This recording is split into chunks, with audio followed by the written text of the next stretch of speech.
ನಮಸ್ಕಾರ ವೀಕ್ಷಕರೇ, traders news ಚಾನೆಲ್ಗೆ ಸ್ವಾಗತ. ನಾನು ಸಂತೋಷ್. ವೀಕ್ಷಕರೇ, ಈ ವಿಡಿಯೋದಲ್ಲಿ ನಿಮಗೆ ಶಾರ್ಟ್ ಕಾಲ್ ಈ ಒಂದು ಆಪ್ಷನ್ ಸ್ಟ್ರಾಟಜಿ ಬಗ್ಗೆ ಮಾಹಿತಿ ಕೊಡ್ತೇನೆ. ಸೊ ಇದು ಶಾರ್ಟ್ ಕಾಲ್ ಆಪ್ಷನ್ ಸ್ಟ್ರಾಟಜಿ ಅಲ್ವಾ, ಇದು ಒಂದು ಆಪ್ಷನ್ ಸೆಲ್ಲಿಂಗ್ ಸ್ಟ್ರಾಟಜಿ ಆಗಿದೆ. ಇದು ಆಪ್ಷನ್ ಬೈಯಿಂಗ್ ಅಲ್ಲ, ಇದು ಆಪ್ಷನ್ ಸೆಲ್ಲಿಂಗ್ ಸ್ಟ್ರಾಟಜಿ ಆಗಿದೆ. ಓಕೆ, ಸೊ ನಿಮ್ಗೆಲ್ಲ ಗೊತ್ತೇ ಇದೆ ಅಲ್ವಾ, ನಾನು ಆಪ್ಷನ್ಗೆ ಸಂಬಂಧಪಟ್ಟಂತ ಬೇಸಿಕ್ ಟು ಅಡ್ವಾನ್ಸ್ ಪ್ರತಿಯೊಂದು ನನ್ನ ಚಾನಲ್ ಹೇಳ್ಕೊಡ್ತಾ ಇದ್ದೀನಿ. ಸೊ ಬೇಸಿಕ್ ಸಂಬಂಧಪಟ್ಟಿದ ವಿಡಿಯೋ ಈ ಒಂದು ಪ್ಲೇ ಲಿಸ್ಟ್ ಸಿಗುತ್ತೆ. ಆಪ್ಷನ್ ಬೈಯಿಂಗ್ ಮಾಡ್ತಾ ಇದ್ರೆ ಈ ಒಂದು ಪ್ಲೇ ಲಿಸ್ಟ್ ಸಿಗ್ತಾ ಇದೆ. ಇನ್ ಮುಂದೆ ಆಪ್ಷನ್ ಸೆಲ್ಲಿಂಗ್ ಮಾಡಬೇಕು ಅನ್ನೋರು ಇದು ಹೊಸ ಪ್ಲೇ ಲಿಸ್ಟ್ ಕ್ರಿಯೇಟ್ ಮಾಡ್ತೀನಿ. ಸೊ ಅಲ್ಲಿ ನಿಮಗೆ ಆಪ್ಷನ್ ಸೆಲ್ಲಿಂಗ್ ಸಂಬಂಧಪಟ್ಟ ಎಲ್ಲಾ ವಿಡಿಯೋಸ್ಗಳು ಸಿಗ್ತವೆ. ಅಡ್ಜಸ್ಟ್ಮೆಂಟ್ಸ್ ಆಗಿರ್ಬೋದು, ಯಾವ ಸ್ಟ್ರಾಟಜಿಗಳು ಇದಾವೆ, ನಾವು ಯಾವ ರೀತಿ ನಮ್ಮ ಮಾರ್ಕೆಟ್ ಆಪೋಸಿಟ್ ಆದಾಗ ಏನೇನ್ ಮಾಡ್ತೀವಿ, ಇವನ್ನೆಲ್ಲಾನು ಸಹಿತ ನಾನು ಆಪ್ಷನ್ ಸೆಲ್ಲಿಂಗ್ ಅಂತ ಒಂದು ಪ್ಲೇ ಲಿಸ್ಟ್ ಮಾಡ್ತೀನಿ. ಆ ಒಂದು ಪ್ಲೇ ಲಿಸ್ಟ್ ಅಲ್ಲಿ ನಿಮ್ಗೆ ಸಿಗುತ್ತೆ. ಓಕೆ, ಸೊ ಆ ಒಂದು ಪ್ಲೇ ಲಿಸ್ಟ್ ನ ಮೊದಲ ವಿಡಿಯೋ. ಸೊ ಈ ವಿಡಿಯೋದಲ್ಲಿ ನಿಮ್ಗೆ ಏನ್ ಮಾಡ್ತೀನಿ ಅಂದ್ರೆ ಶಾರ್ಟ್ ಕಾಲ್ ಇದರ ಆಪ್ಷನ್ ಸ್ಟ್ರಾಟಜಿ ಬಗ್ಗೆ ತಿಳಿಸ್ಕೊಡ್ತೇನೆ. ಸೊ ಶಾರ್ಟ್ ಕಾಲ್ ಅಂದ್ರೆ ಏನು? ಸಿಂಪಲ್, ಇದಕ್ಕೆ ಒಂದು ಡೈರೆಕ್ಷನಲ್ ಆಪ್ಷನ್ ಸ್ಟ್ರಾಟಜಿ ಆಗಿದೆ. ಇದು ಒಂದು ಡೈರೆಕ್ಷನಲ್ ಆಪ್ಷನ್ ಸ್ಟ್ರಾಟಜಿ ಆಗಿದೆ. ಸೊ ಇದ್ರಲ್ಲಿ ನಾವು ಏನ್ ಮಾಡ್ತೀವಿ ಅಂದ್ರೆ, ನಿಮಗೆ ಅನ್ಸುತ್ತೆ ಮಾರ್ಕೆಟ್ ಒಂದು ಡೌನ್ ಸೈಡ್ ಹೋಗುತ್ತೆ. ಈ ಒಂದು ಸ್ಟ್ರಾಟಜಿ ನಾವು ಯಾವಾಗ ಮಾಡ್ತೀವಿ, ಮಾರ್ಕೆಟ್ ಒಂದು ಡೌನ್ ಸೈಡ್ ಹೋಗ್ಬೇಕು ಅಥವಾ ಮಾರ್ಕೆಟ್ ಇವತ್ತು ಸೈಡ್ ವೇಸ್ ಇರುತ್ತೆ. ಆ ಒಂದು ಸಿಚುವೇಶನ್ ಅಲ್ಲಿ, ಈ ಎರಡು ಸಿಚುವೇಶನ್ ಅಲ್ಲಿ ನಾವೇನ್ ಮಾಡ್ತೀವಿ, ನಾವು ಶಾರ್ಟ್ ಕಾಲ್ ಮಾಡ್ತೀವಿ. ಇದು ಒಂದು ಸೇಮ್, ಇದೊಂದು ನೇಕೆಡ್ ಆಪ್ಷನ್ ಸೆಲ್ಲಿಂಗ್ ಆಗಿದೆ. ಇಲ್ಲಿ ನಾವು ಯಾವುದೇ ರೀತಿ ಹೆಡ್ಜಿಂಗ್ ಮಾಡ್ಕೊಳಲ್ಲ, ಮತ್ತೇನು ಪ್ರೊಟೆಕ್ಷನ್ ತಗೊಳಲ್ಲ. ಓಕೆ, ಇದೊಂಥರ ಆಪ್ಷನ್, ಇದು ನೇಕೆಡ್ ಆಪ್ಷನ್ ಸೆಲ್ಲಿಂಗ್. ಇದ್ರಲ್ಲಿ ಸೇಮ್, ಇದು ಒಂದು ಡೈರೆಕ್ಷನ್ ಆಗಿರ್ಬೇಕು, ಒಂದು ಮಾರ್ಕೆಟ್ ಡೌನ್ ಸೈಡ್ ಇರಬೇಕು ಒಂದು. ಸೊ ಎರಡನೇದಾಗಿ ಅಕಸ್ಮಾತ್ ಮಾರ್ಕೆಟ್ ಸೈಡ್ ವೇಸ್ ಇರಬೇಕು. ನಮಗೆ ಈ ಒಂದು ಸೆಲ್ಲಿಂಗ್ ಅಲ್ಲಿ ಲಾಸ್ ಯಾವಾಗತ್ತೆ ಅಂದ್ರೆ, ಮಾರ್ಕೆಟ್ ಅಪ್ ಸೈಡ್ ಹೋಗ್ಬೇಕು, ಅವಾಗ ಮಾತ್ರ ಲಾಸ್ ಆಗುತ್ತೆ ಹೊರತು ಇನ್ ಬೇರೆ ಯಾವ ಸಿಚುವೇಶನ್ ಅಲ್ಲೂ ಇಲ್ಲಿ ಲಾಸಸ್ ಬರಲ್ಲ. ಓಕೆನಾ? ಸೊ ಇದನ್ನ ಹೆಂಗ್ ಮಾಡೋದು? ಎಕ್ಸಾಂಪಲ್, ನಿಮಗೆ ಒಂದು ಎಕ್ಸಾಂಪಲ್ ಕೊಡ್ತೀನಿ. ಇದು ಎಕ್ಸಾಂಪಲ್ ತಗೊಳ್ಳಿ. 13 ಮೇ ತಗೊಳ್ಳಿ. ಇದು 13/5/2025. ನೋಡಿ, ಇಲ್ಲಿ ನಿಮ್ಗೆ ಕರೆಕ್ಟಾಗಿ ಗೊತ್ತಾಗಿದೆ ಮಾರ್ಕೆಟ್ ಓಪನ್ ಆಗಿ ಕ್ಲೋಸ್ ಆಗಿದೆ ಅಂತ, ಅಂದ್ರೆ ಡೌನ್ ಸೈಡ್ ಅಲ್ಲಿ ಇದೆ ಅಂತ.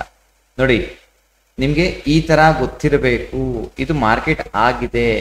ಲೈವ್ ಮಾರ್ಕೆಟ್ ಅಲ್ಲಿ ನಿಮ್ಗೆ ಹೆಂಗ್ ಗೊತ್ತಾಗುತ್ತೆ ಮಾರ್ಕೆಟ್ ಡೌನ್ ಹೋಗುತ್ತೆ, ಅದು ಅಪ್ ಸೈಡ್ ಹೋಗುತ್ತೆ. ಸೊ ಅದಕ್ಕೋಸ್ಕರ ನೀವೇನ್ ಮಾಡ್ಬೇಕು, ನಿಮ್ಮದೇ ಆದಂತ ಒಂದು ರೂಲ್ ನ ಮಾಡ್ಕೋಬೇಕು, ಅಥವಾ ನಿಮ್ದೇ ಆದ ಒಂದು ಸ್ಟ್ರಾಟಜಿಗಳು ಮಾಡ್ಕೋಬೇಕು. ಆ ಸ್ಟ್ರಾಟಜಿಯಲ್ಲಿ ನಿಮಗೆ ಗೊತ್ತಾಗಬೇಕು ಮಾರ್ಕೆಟ್ ಇವತ್ತು ಡೌನ್ ಸೈಡ್ ಹೋಗುತ್ತೆ ಅಥವಾ ಸೈಡ್ ವೇಸ್ ಗೊತ್ತಾಗಲ್ಲ, ಸಾಧ್ಯ ಇಲ್ಲ. ಮಾರ್ಕೆಟ್ ಇವತ್ತು ಏನಾಗುತ್ತೆ, ನಿಮಗೆ ಡೌನ್ ಸೈಡ್ ಬರುತ್ತೆ ಅಂತ ಹೇಳಿ ನಿಮ್ಗೆ ಒಂದು ಐಡಿಯಾ ಇರಬೇಕು. ಓಕೆ, ಸೊ 13 ಮೇಗೆ ನೋಡಿ ಮಾರ್ಕೆಟ್ ಒಂದು ಡೌನ್ ಸೈಡ್ ಇದೆ, ರೈಟ್? ಸೊ ನಾವೇನ್ ಮಾಡೋಣ, 13 ಮೇಗೆ ಹೋಗೋಣ. ಸೊ ಒಂದು 5 ಮಿನಿಟ್ಸ್ ಬಿಟ್ಬಿಡಿ. ಸೊ ಫಸ್ಟ್ 5 ಮಿನಿಟ್ಸ್ ನೀವು ಐಡೆಂಟಿಫೈ ಮಾಡಕ್ಕೆ ಏನೋ ಒಂದು ಮಾಡ್ಕೊಳ್ಳಿ, ಒಂದು ರೂಲ್ಸ್. ಓಕೆ, ನೀವೇನ್ ಮಾಡ್ತೀರಾ ಇಲ್ಲಿ, ಎಟ್ ದ ಮನಿದು. ಓಕೆ, ಎಟ್ ದ ಮನಿಯ ಕಾಲ್ ಆಪ್ಷನ್ ಅಂದ್ರೆ 24,850 ಇದೆ. ಈ ಕಾಲ್ ಆಪ್ಷನ್ ನೀವೇನ್ ಮಾಡ್ತೀರಾ, ಸೆಲ್ ಮಾಡ್ತೀರಾ. ಇದನ್ನ ನಾವು ಸೆಲ್ ಮಾಡ್ತೀವಿ. ಸೊ ನಾವು ATM ಸೆಲ್ ಮಾಡ್ಬೇಕಾ, ನಿಮ್ ಇಷ್ಟ. ನೀವು ITM ಸೆಲ್ ಮಾಡ್ಬೋದು ಅಥವಾ OTM ಸೆಲ್ ಮಾಡ್ಬೋದು. ಬಟ್ ಇದಕ್ಕೇನು ಡಿಪೆಂಡ್ ಆನ್ ನಿಮ್ಮ ಸ್ಟ್ರಾಟಜಿ ಆಗಿರುತ್ತೆ ಮತ್ತೆ ನಿಮ್ಮ ರಿಸ್ಕ್ ಟೇಕಿಂಗ್ ಎಬಿಲಿಟಿ ಮೇಲೆ ಇರುತ್ತೆ. ನಾನು 3 ಮಾಡಿ ತೋರಿಸ್ತೀನಿ ನೋಡಿ. ಈಗ ಉದಾಹರಣೆಗೆ ನಾನು ಎಟ್ ದ ಮನಿ ಕಾಲ್ ಸೆಲ್ ಮಾಡಿದೆ ಅಂತ ಅನ್ಕೊಳ್ಳಿ. ಸೊ ನೋಡಿ, ಕಾಲ್ ಸೆಲ್ ಮಾಡಕ್ಕೆ ನಿಮ್ಗೆ ಎಷ್ಟು ಇನ್ವೆಸ್ಟ್ಮೆಂಟ್ ಬೇಕು? ನಿಮಗೆ ಬೇಕಾಗಿರುತ್ತೆ 2,27,000 ರೂಪಾಯಿ ಒಂದು ಲಾಟ್ ಸೆಲ್ ಮಾಡಕ್ಕೆ. ಫಸ್ಟ್ ನಾವು ಇದನ್ನ ಕೇವಲ 2,500 ರೂಪಾಯಿ ಸೆಲ್ ಮಾಡ್ತಾ ಇದ್ವಿ. ಈಗ ಏನ್ ಮಾಡ್ತೀವಿ, ಇಷ್ಟು ಕೊಡ್ಬೇಕಾಗತ್ತೆ. ಓಕೆ, ಸೊ 2,27,000 ಬೇಕು ಒಂದು ಲಾಟ್ ಸೆಲ್ ಮಾಡಕ್ಕೆ. ಸೊ ಒಂದು ಲಾಟ್ ಸೆಲ್ ಮಾಡಿದ್ರೆ ನಮ್ಗೆ ಎಷ್ಟು ಪ್ರಾಫಿಟ್ ಆಗುತ್ತೆ? ನಮ್ ಮ್ಯಾಕ್ಸಿಮಮ್ ಪ್ರಾಫಿಟ್ ಆಗುತ್ತೆ 13,893. ಇದು ನಮ್ಮ ಮ್ಯಾಕ್ಸಿಮಮ್ ಪ್ರಾಫಿಟ್ ಆಗುತ್ತೆ. ಓಕೆ, ಮ್ಯಾಕ್ಸಿಮಮ್ ಆಫ್ ಅನ್ಡಿಫೈನ್ಡ್ ಇದೆ, ಲಾಸ್ ಜಾಸ್ತಿ ಆಗುತ್ತೆ. ಅದು 20,000 ಆಗ್ಬೋದು, 30,000 ಆಗ್ಬೋದು, 40,000 ಆಗ್ಬೋದು, ಗೊತ್ತಿಲ್ಲ. ಸೊ ಇದು ಅನ್ಡಿಫೈನ್ಡ್ ಅಂತ ಇರುತ್ತೆ. ನಮ್ಮ ಕ್ಯಾಪಿಟಲ್ 0 ಆಗಲ್ಲ, ಡೋಂಟ್ ವರಿ, ಅನ್ಡಿಫೈನ್ಡ್ ಅಂತ ಇರುತ್ತೆ. ಓಕೆ, ಸೊ ಇದು ಮ್ಯಾಕ್ಸಿಮಮ್ ಪ್ರಾಫಿಟ್ ಬರೀ 13,000. ಹೆಂಗೆ ನಮಗೆ, ನಾವಿಲ್ಲಿ ಏನ್ ಪ್ರೀಮಿಯಂ ಪೇ ಮಾಡಿರ್ತೀವಿ ಅಂದ್ರೆ ಇಸ್ಕೊಂಡಿರ್ತೀವಲ್ಲ, ನೋಡಿ 185 × 75 ಮಾಡಿ. ಸೊ 185 × 75 ಮಾಡಿದ್ವಿ ಅಂದ್ರೆ ತೋರಿಸ್ತೀನಿ ನೋಡಿ. ಸೊ 185 ಇಂಟು 75 ಮಾಡಿದೆ ನೋಡಿ, 13,875. ಇದೇ ನಮಗೆ ಆಗುವಂತ ಹೈಯೆಸ್ಟ್ ಪ್ರಾಫಿಟ್. ಇದ್ರ ಮೇಲೆ ನಮಗೆ 1 ರೂಪಾಯಿನೂ ಜಾಸ್ತಿ ಪ್ರಾಫಿಟ್ ಆಗಲ್ಲ, ಯಾವುದೇ ಕಾರಣಕ್ಕಾಗಲ್ಲ. ಲಾಸ್ ಅದೇ ಅನ್ಡಿಫೈನ್ಡ್ ಆಗುತ್ತೆ. ಇದು ನಾವು ಎಟ್ ದ ಮನಿಯ ಕಾಲ್ ಆಪ್ಷನ್ ಸೆಲ್ ಮಾಡಿದೀವಿ. ರೀಸನ್ ಮಾರ್ಕೆಟ್ ಡೌನ್ ಸೈಡ್ ಬರುತ್ತೆ ಅಂತ. ಅದೇ ರೀತಿ ಅವತ್ತು ಏನಾಯ್ತು, ಮಾರ್ಕೆಟ್ ಡೌನ್ ಸೈಡ್ ಬಂತ. So end of the day ನಿಮ್ಗೆ ಎಷ್ಟು ಸಿಕ್ತು ನೋಡಿ, ಎಂಡ್ ಆಫ್ ದ ಡೇ ನಿಮ್ಗೆ ಎಷ್ಟು ಸಿಕ್ತು, 10,000 ರೂಪಾಯಿ ನಿಮ್ಗೆ ಪ್ರಾಫಿಟ್ ಸಿಕ್ತು. ಸೊ ನೀವು ಸೆಲ್ ಮಾಡಿದ್ದು 185 ರೂಪಾಯಿಗೆ, ಅದು ಬಂದಿದೆ 51 ರೂಪಾಯಿಗೆ. ಅಲ್ಲಿಗೆ ನಿಮಗೆ 134 ಪಾಯಿಂಟ್ ಪ್ರಾಫಿಟ್ ಆಯ್ತು. 134 ಇಂಟು 75 ಮಾಡಿ ನಿಮಗೆ 10,000 ರೂಪಾಯಿ ಪ್ರಾಫಿಟ್ ಆಗುತ್ತೆ. ಇದು ನೀವು ಎಟ್ ದ ಮನಿ ಸೆಲ್ ಮಾಡಿದೆ ಅಂತ ಅನ್ಕೊಳ್ಳಿ. ಸೊ ನಮ್ಗೆ ಎಟ್ ದ ಮನಿ ಸೆಲ್ ಮಾಡಲ್ಲ ಸರ್, ನಾನು ಇನ್ ದ ಮನಿ ಸೆಲ್ ಮಾಡ್ತೀನಿ. ಇನ್ ದ ಮನಿ ಅಂದ್ರೆ ಡೆಲ್ಟಾ 70 ಹೋಗಿ, ಡೆಲ್ಟಾ 70 ನೀವು ಡೆಲ್ಟಾ 50 ಯಾವ್ದಾರ ಸೆಲ್ ಮಾಡಿ ಸರ್, ತೊಂದರೆ ಇಲ್ಲ. ಓಕೆ, ಇದ್ರಲ್ಲಿ ನೋಡಿ, ಇದ್ರಲ್ಲಿ ನಿಮಗೆ ಮ್ಯಾಕ್ಸಿಮಮ್ ಪ್ರಾಫಿಟ್ ಎಷ್ಟಾಗುತ್ತೆ, 28,000 ಆಗುತ್ತೆ. ಪ್ರಾಫಿಟ್ ಜಾಸ್ತಿ, ಇನ್ವೆಸ್ಟ್ಮೆಂಟ್ ಸೇಮ್, ರಿಸ್ಕ್ ಅನ್ಡಿಫೈನ್ಡ್ ಇದೆ. ಮಾರ್ಕೆಟ್ ನಿಮ್ ಎಗನೆಸ್ಟ್ ಆಗಿ ಹೋಯ್ತು ಅಂದ್ರೆ ಅನ್ಡಿಫೈನ್ಡ್ ಇದೆ, ಆಯ್ತಾ. ಸೊ ನೋಡಿ ತೋರಿಸ್ತೀನಿ ಅದು ಹೆಂಗಾಗುತ್ತೆ ಅಂತ. ಎಂಡ್ ಆಫ್ ದ ಡೇ ನೋಡಿ, ನಮಗೆ at the money ATM sell ಮಾಡಿಕ್ಕೆ 10,000 ಸಿಗ್ತಾ ಇದೆ, ರೈಟ್. ಈಗ ನಾನು ITM ಸೆಲ್ ಮಾಡಿದೆ, ನಿಮ್ಗೆ ಎಷ್ಟು ಸಿಗ್ತಾ ಇದೆ, 14,700 ರೂಪಾಯಿ ಸಿಗ್ತಾ ಇದೆ. ಓಕೆ, ಈಗ ನಾವೇನ್ ಮಾಡೋಣ, ಇದನ್ನು ಕ್ಲಿಯರ್ ಮಾಡೋಣ. ಈಗ ನಾವು ಸೀದಾ ಏನ್ ಮಾಡೋಣ, OTM ಸೆಲ್ ಮಾಡೋಣ, ಅಂದ್ರೆ ಡೆಲ್ಟಾ 25 ಸೆಲ್ ಮಾಡೋಣ. ಓಕೆ, ಸೊ ಡೆಲ್ಟಾ 25 ಸೆಲ್ ಮಾಡ್ತೀನಿ. ಎಂಡ್ ಆಫ್ ದ ಡೇ ನಮಗೆ ಎಷ್ಟು ಸಿಗ್ತಾ ಇದೆ, OTMದು 3,615 ರೂಪಾಯಿ ಸಿಗ್ತಾ ಇದೆ. ನೋಡಿ, ಇದು ಮೂರಕ್ಕೂ ನಿಮ್ಗೆ ಇನ್ವೆಸ್ಟ್ಮೆಂಟ್ ಬೇಕು 2,27,000. ಓಕೆ, ಇಲ್ಲಿ ನೋಡಿ, ಇದರಲ್ಲಿ ATM ಅಲ್ಲಿ 10,000 ಪ್ರಾಫಿಟ್ ಆಗ್ತಾ ಇದೆ, ITM ಅಲ್ಲಿ 14,700, OTM ಅಲ್ಲಿ ನೋಡಿ 3,600. ಸೊ ಯಾರು ಬೆಟರ್ ಅಂತೀರಾ, ITM ಸೆಲ್ ಮಾಡೋದ? ಓಕೆ, ಈಗ ನೋಡ್ತೀನಿ. ಈಗ ಇದು ಹೆಂಗೋ ಕರೆಕ್ಟಾಗಿ ಮಾರ್ಕೆಟ್ ನಿಮ್ ಪರವಾಗಿ ಬಂದ್ಬಿಡ್ತಪ್ಪ. ನಿಮ್ ಟೈಮ್ ಸರಿ ಇಲ್ದಂಗೆ ನೀವೇನ್ ಮಾಡ್ತೀರಾ, ಈ ತರ ಸಿಚುವೇಶನ್ ಅಲ್ಲಿ ಮಾರ್ಕೆಟ್ ಇಲ್ಲಿ ರೆಡ್ ಬಂದ್ಬಿಡ್ತು ಅಂತ ಫಸ್ಟ್ ಕಾಲ್ ಸೆಲ್ ಮಾಡಿರ್ತೀರಿ, ಮಾರ್ಕೆಟ್ ನಿಮ್ಮ ಅಗೇನ್ಸ್ಟ್ ಅಂತ ಹಿಂಗೆ ಮೇಲೆ ಹೋಗ್ಬಿಟ್ಟ. ಓಕೆ, ಯಾವಾಗಿದು 15 ಮೇಗೆ ಎರಡು ತೋರಿಸ್ತೀವಿ, ವಿಡಿಯೋ ಸಂಪೂರ್ಣ ನೋಡ್ಬೇಕಷ್ಟೇ, ಆಯ್ತಾ. ಸೊ ಈ ಸೇಮ್ ಪ್ರೊಸೆಸ್ ಮಾಡೋಣ. ಎಟ್ ದ ಮನಿ ಇದೆ 24,670 ರೂಪಾಯಿ ಇದ್ದಾನೆ, ನಾನು ಅದನ್ನ ಸೆಲ್ ಮಾಡ್ತೀನಿ. ಓಕೆ, ಸೆಲ್ ಮಾಡ್ತೀನಿ. ನೋಡಿ, ಸೆಲ್ ಮಾಡಿದಾಗ ನನಗೆ ಇನ್ವೆಸ್ಟ್ಮೆಂಟ್ ಬೇಕು 2.5 ಲಕ್ಷ ಬೇಕು. ಮ್ಯಾಕ್ಸಿಮಮ್ ಪ್ರಾಫಿಟ್ 5,268 ಇದೆ. ಮ್ಯಾಕ್ಸಿಮಮ್ ಆಫ್ ಅನ್ಡಿಫೈನ್ಡ್ ಇದೆ. ಅವತ್ತು ಮಾರ್ಕೆಟ್ ಏನಾದ ನೋಡಿ, 1 ಸೆಕೆಂಡ್. ಅವತ್ತು ಮಾರ್ಕೆಟ್ ನೋಡಿ, ಇಲ್ಲಿಂದ ಇಲ್ಲಿಗೆ 610 ಪಾಯಿಂಟ್ ಹೋದ. ಎಷ್ಟು, 610 ಪಾಯಿಂಟ್. ನಿಮ್ಗೆ ಎಷ್ಟು ಲಾಸ್ ಆಗಿದೆ ನೋಡ್ಕೊಳ್ಳಿ, 29,000. ನಾನು ಪ್ರಾಫಿಟ್ ಆದ್ರೆ ಇಷ್ಟೇ 5,000 ರೂಪಾಯಿ, ಬಟ್ ಲಾಸ್ ಆದ್ರೆ ನೋಡ್ರಿ, ಇಲ್ಲಿ ಅನ್ಡಿಫೈನ್ಡ್ ಲಾಸ್ ಅಂತ ಹೇಳ್ತೀವಲ್ಲ, ಅನ್ಡಿಫೈನ್ಡ್ ಅಂದ್ರೆ 29,475 ರೂಪಾಯಿ ನಿಮಗೆ ಲಾಸ್ ಆಗ್ತಾ ಇದ್ದಾನೆ. ಇದು ಎಟ್ ದ ಮನಿದು. ಎಟ್ ದ ಮನಿಯಲ್ಲಿ ಎಷ್ಟು, 30,000 ಲಾಸ್ ಆಗಿದೆ ನಿಮ್ಗೆ, ಆಯ್ತಾ. ಹಂಗೆ ನೋಡಿ ಈಗ. ಓಕೆ, ಸೊ ಇದನ್ನ ನಾವು ತೆಗೋಣ ಫಸ್ಟ್. ಮತ್ತೆ ಇದೇ ಎಕ್ಸಾಂಪಲ್ ತಗೊಳ್ಳೋಣ. ಇನ್ ದ ಮನಿ ಸೆಲ್ ಮಾಡೋಣ, ಅಂದ್ರೆ ಡೆಲ್ಟಾ 70 ಸೆಲ್ ಮಾಡೋಣ. ಓಕೆ, ಸೊ ಡೆಲ್ಟಾ 70 ಸೆಲ್ ಮಾಡಿದ್ವಿ, ನಮಗೆ ಎಷ್ಟು ಲಾಸ್ ಆಗ್ತಾ ಇದೆ ನೋಡಿ. ಇಲ್ಲಿ ITM ನಾವು ಸೆಲ್ ಮಾಡಿದ್ವಿ, ನಮಗೆ ಅದು 29,000 ಲಾಸ್ ಆಗ್ತಾ ಇದೆ.